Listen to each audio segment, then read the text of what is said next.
আমি তোমার সাথে সংসার করব না, আমি তোমাকে তালাক দিব। তালাক দিবি মানে? এতগুলা বছর পর বিদেশ থেকে দেশে আসলো আর তুই আজকে তারে তালাক দিয়ে আসবি মানে? সজীব নামের একটা স্যারের সাথে সম্পর্ক আছে।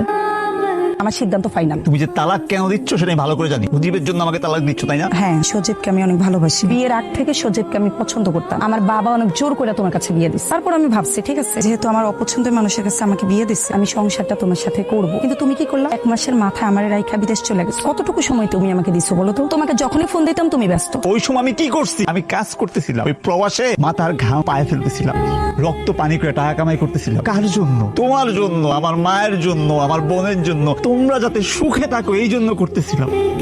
আমি তোমার কেন সময় দিই নাই? তোমাদের সুখের জন্য তো দিই নাই। এটাই কি আমার অপরাধ? তোমাদের সুখের কথা ভাবাটাই কি আমার অপরাধ? তুমি যা করছো আমি সবকিছু মানিয়ে নিচ্ছি। আমি এগুলা কোনোদিন মনে রাখবো না। আমি তোমার কোনোদিন এগুলা নিয়ে কোনো কথা বলবো না। তুমি চলো আমগো বাড়িতে চলো, আমরা আবার ঠিক মতো সংসার করি। আমি তোমার কথা দিতেছি, আমি কোনোদিন সজীব নিয়ে তোমার কোনো কথা বলবো না। আমার ভয় লাগে, পাগলামি করো না। চলো আমার লগে আমগো বাড়িতে চলো। দেখো, আমি তোমাকে বারবার বলছি, আমি তো একজনকে ভালোবাসি। আমি তোমাকে ভালোবাসি না। আমি সংসার করলে ওর সাথে করবো, তোমার সাথে না। তুমি কি জোর করে আমার সাথে সংসার করতে পারবা? ঠিক আছে, তুমি আমার তালাক দিবে, এটাই তো ফাইনাল। আমি বিদেশ থেকে যা টাকা পয়সা কামাইছি সব আমি তোমার অ্যাকাউন্টে পাঠাচ্ছি। সব হিসাব নিকাশ তোমার কাছে। তুমি আমার টাকা পয়সা হিসাব নিকাশ বুঝাই দাও, তারপর তুমি তালাক দাও। কিসের টাকা পয়সা? তুমি যে টাকা পয়সা পাঠাইছো সেটা কি একা আমি খাইছি? তোমার মা বোন খাইছে না? না, সব টাকা পয়সা আমি আমার মা বাপ খাওয়াইছি। যে বউ তার স্বামী হিসেবে মানে না, বুঝে না, তুই তার লাগে দেখা করতে গেছিলি? কি করবো কও? কি করবি মানে? তুই হচ্ছিস গিয়া ছেলে। ছেলে মানে স্বর্ণের আংটি।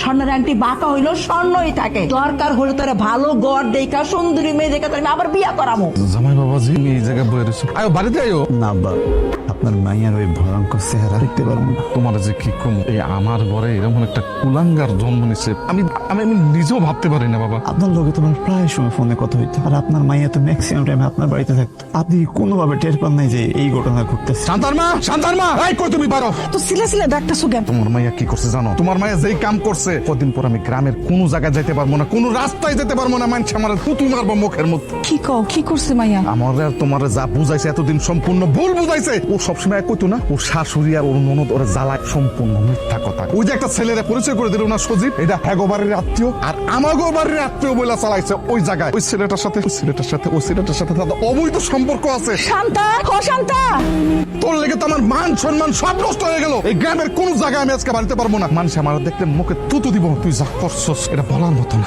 আমি তো তোমাকে আগেই বলছি যে সজীবরে আমি পছন্দ করি, তারপরে তোমরা আমার কথা শুনোনি। তোমরা কি করছো? জোর করে ওর সাথে আমার বিয়া দিয়া দিছো। ও কি করছে? 1 মাসের মাথায় চলে গেছে বিদেশ। তারপরে সজীবের সাথে আমি কথা বলতে বলতে আমি ওর সত্যি ভালোবেসে ফেলছি। আর সজীব যদি আমার সময় না দিত তাহলে দিনগুলো যে আমার কিভাবে যাইতো সেটা তোমরা বুঝবে না।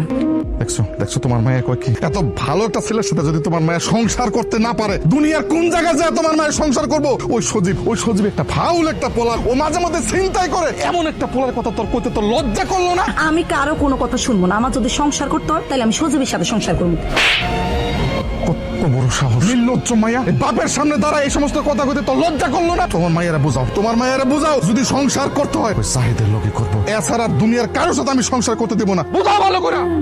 আরে বেটা, ঘরের বউ আছে, মরে থাকবে। এই তোর এত বড় সাহস, তুই আমার লগে অভিনয় করছস? তোর লেগা বলতে কি আমি আমার সহজ সরল জামিটার পালাইয়া দিয়েছি? আজকে আমি তোর মনে ফেলবো। তুই টাকা পয়সা লেগে আমার সাথে অভিনয় করছস। আমার তুমি ক্ষমা করে দাও। আমি জানি আমি অন্যায় করে ফেলছি, অন্যায় না পাপ করে ফেলছি। তুমি আমার ক্ষমা করে দাও। বিশেষ করো আমি আর কোনোদিন ওর কথা মুখে আনবো না। তুমি আমার ক্ষমা করে দাও। তুই যে কাজ করছস এই কাজের কোনো তুমি ক্ষমা হয় না। তোর এই অপকর্মের জন্য দুইটা পরিবারের মান সম্মান সব মাটির সাথে মিশে গেছে। রাস্তাঘাটে কেউ বাড়িতে পারে না। তোর কোনো ক্ষমা নেই। তোর বাপ একদম ঠিক কইছে। আরে তোর বাপ তোরে বুঝাইছে, আমি তোরে বুঝাইছি, কিন্তু না, তোর একটাই কথা ছিল আমি জাহিদের সাথে সংসার করব না, আমি তার সাথে তালাক নিব। হয়েছে না? খুব ভালো হয়েছে। আসলে এই তালাকটাই তোর উপযুক্ত, কিন্তু এখন আর আমি তালাক চাই না।